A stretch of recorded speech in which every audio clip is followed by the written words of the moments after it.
Assalamualaikum warahmatullahi wabarakatuh. Semangat pagi, salam saintis. Hari ini kita akan belajar kira-kira materi apa ya? Ya, materi kebutuhan dasar manusia yaitu untuk kelas 11 asisten keperawatan ya. Siap-siap yang pengen jadi perawat ya harus tahu materi terkait dengan yaitu bagian satu konsep dasar kebutuhan manusia. Namun kita akan fokus dulu pada manusia itu seperti apa sih? Ya, ayo kita bahas ya. Baik, manusia merupakan makhluk hidup yang lebih sempurna dibandingkan dengan makhluk lain ya, seperti hewan dan tumbuhan kan, karena manusia memiliki akal. Konsep tentang manusia bermacam-macam. Ada yang menyatakan bahwa manusia adalah hewan berakal, ada pula yang menyatakan manusia makhluk rendah karena diciptakan dari tanah. Semua ini menandakan manusia adalah makhluk yang misterius, masalah manusia yang multi kompleks, yang multi tafsir dan manusia umumnya tidak mengetahui masalah yang secara utuh. Profesi keperawatan, ayo siapa yang jadi perawat ya? Kalian sudah terjun di kelas 10 tentang jurusan perawat ya, kalian harus ya salah satunya memiliki konsep tentang manusia yang memandang dan meyakini bahwa manusia sebagai makhluk yang unik, sebagai sistem adaptif ya, mampu ber menyesuaikan diri ya, makhluk holistik, dan manusia sebagai makhluk yang biologis. Biologis masih ingat ya, di kelas 10 ada namanya biologi pelajaran ya. Bios artinya makhluk hidup atau hidup. Kalau logos itu ilmu, berarti ilmu yang mempelajari tentang makhluk hidup. Nah, kita akan fokus dulu pada konsep manusia ya.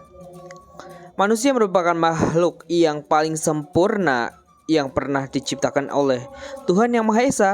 Kesempurnaan yang dimiliki manusia merupakan konsekuensi, fungsi serta tugas manusia sebagai pemimpin di muka bumi atau khalifah ya.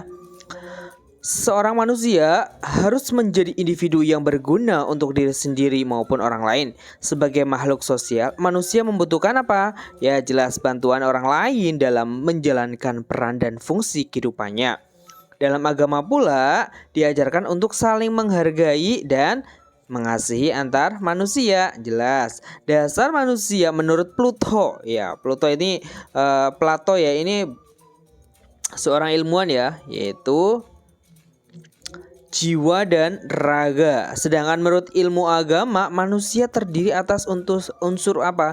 Jasmani dan rohani. Keseimbangan antara jasmani dan rohani sangat penting dilakukan. Peranan keimanan menjadi salah satu tolak ukur penting karena keimanan ya tentang cara pandang yang cenderung akan mempengaruhi perilaku serta kepribadian manusia. Manusia sebagai makhluk individu dan sosial merupakan kodrat, kalian ya sudah menjadi kodrat sebagai makhluk yang sempurna. Kehidupan manusia bergantung pada sesama manusia dan alam sekitarnya.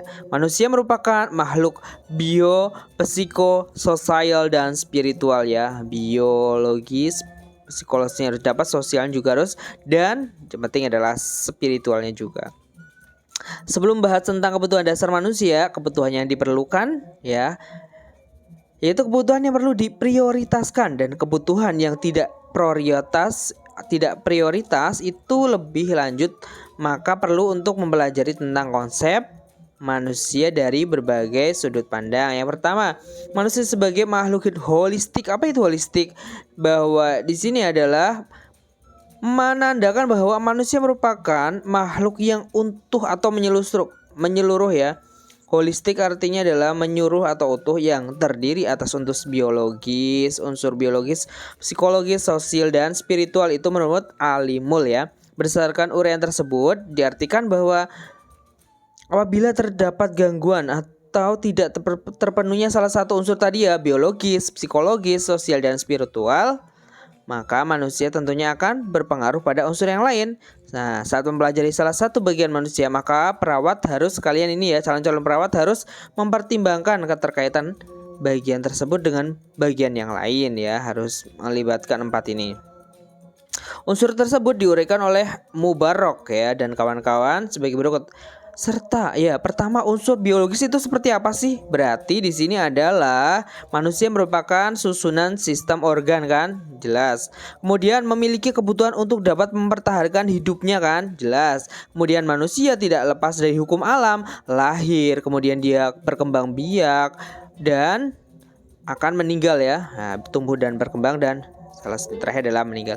Kemudian psikologis itu unsurnya seperti apa saja? Ya, unsur kepribadian seperti apa wataknya, kemudian tingkah laku manusia ya. Kemudian memiliki daya pikirnya, kecerdasannya itu seperti apa. Kemudian memiliki kebutuhan psikologis agar pribadinya dapat berkembang. Kemudian unsur sosial apa saja? Ya, jelas ya manusia memerlukan ya hidup bersama orang lain sehingga disebut dengan makhluk sosial, butuh sesama. Kemudian dalam sistem sosial, pandangan individu, kelompok dan masyarakat dipengaruhi oleh kebudayaan. Manusia dipengaruhi dan beradaptasi dengan lingkungan sosial, serta dalam sosial manusia itu dituntut untuk bertingkah laku sesuai dengan harapan norma yang berlaku ya. Ada norma, aturan ya harus ditaati. Kemudian terakhir adalah unsur spiritual ya. Kalian di pondok pesantren jelas spiritualnya bagus harusnya ya. Yaitu apa? Memiliki keyakinan terhadap Tuhan yang Maha Esa, memiliki pandangan hidup dan memiliki semangat hidup sejalan dengan keyakinan yang dianutnya menurut agama masing-masing ya. Itu adalah ya masing-masing unsur ini. Bagian tugas perawat ini kalian nanti calon-calon perawat ya harus tahu bagian-bagiannya. Misalnya di sini ya kalian harus interaksi antara individu dan lingkungannya. Seluruh organisme hidup saling berinteraksi kan butuh orang lain ya. Butuh ngomong, butuh teman. Adanya gangguan pada satu bagian akan mempengaruhi bagian lain ya. Ya, tugas perawat gimana? Yaitu pertama mempelajari satu bagian dari manusia harus mempertimbangkan bagaimana bagian tersebut berhubungan dengan bagian yang lain. Misalnya ada satu yang sakit, yaitu biar tidak ini seperti apa. Kemudian harus mempertimbangkan interaksi individu dengan lingkungan eksternalnya. Ada masalahkah atau seperti apa? Kemudian terakhir adalah manusia sebagai sistem terdiri atas sistem adaptif, personal, interpersonal, dan sosial. Kalau adaptif itu seperti apa? Yaitu proses perubahan yang menyertai individu dalam berespon terhadap perubahan lingkungan yang dapat mempengaruhi integritas dan keutuhan baik secara fisiologis, psikologis, dapat mempengaruhi integritas atau keutuhannya. Kemudian manusia sebagai personal berarti memiliki persepsi dan bertumbuh kembang ya. Kemudian ada interpersonal ya, berarti sistem interpersonal itu dapat berinteraksi, berperan dan berkomunikasi secara efektif. Sementara yang memiliki kekuatan wewenang dalam pengambilan keputusan lingkungan baik keluarga dan masyarakat atau lingkungannya itu adalah sistem yang sosial ya, jelas. Baik, demikian tadi mengenai pembelajaran hari ini ya, pengenalan mengenai ya kebutuhan dasar manusia atau ya konsep dasar manusia.